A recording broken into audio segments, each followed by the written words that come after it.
Scott, they talk about a game of two halves. This was an encounter of two halves because a couple of weeks back we lost 2-1 to Newtown, but today we put the record straight in style.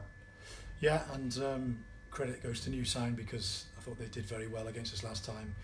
You know, you've got to look at the overall and reflect and whatever. And they were very good. They set up and they were defensive, but playing well on the break. And we had to change our formation today to counteract that. And I thought we were excellent in the first half, and everything we seemed to hit went in. And you know, goals from Dean Ebbs there were fantastic. And I think our overall game was pleasing to see today.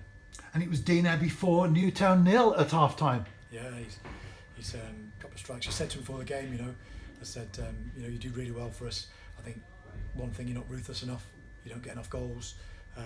You'd probably try to pass rather than shoot, and then he ends up going to do a half like that. So it's nice when you give little bits of information to players, they take it on board, just wanting to be more selfish. You want centre forwards, like Greg Draper, like Curtis Burns, to be more selfish in their play. So really good for him on an individual basis, but the quality of delivery for him and the way we found him for the goals was excellent.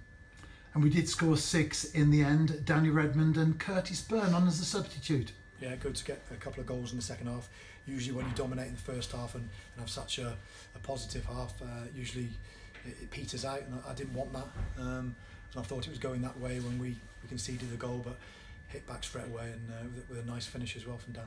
And it was the JD Welsh Cup today, of course, but the last 3 league games have produced just 1 point for the New Saints. So as the manager, you must feel a sense of relief in some ways to get back on track in style.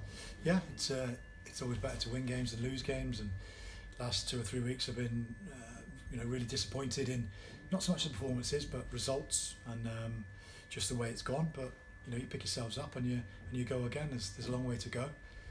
Twists and turns, I'm sure, in the league, and we have to do as best we can to win every single game now. Told them there was potentially 10 games left of the season. They're more than capable of winning every single game if you play to our potential and keep to our high standards, and they've taken that on board today, and hopefully next Friday now against Barry, massive game, and go into that with full of confidence. And we often talk about the importance of a clean sheet. That wasn't to be today, but due to the fact that the New Saints has only picked up that 1 point in the last 3 games, back on track, does it really matter?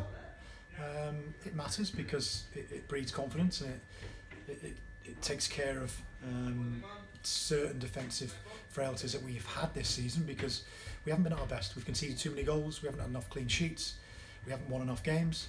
But like I've said to them before the game, you don't become a bad team, a bad squad, overnight. And class always shines through, and hopefully it will between now and the end of the season.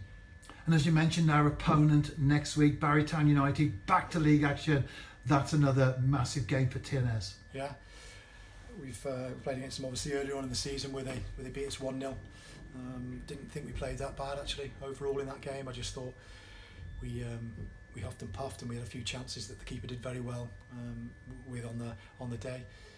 But we need to be making sure that we test the keeper as well next Friday, and hopefully if we're anywhere near we were today, then we'll be okay.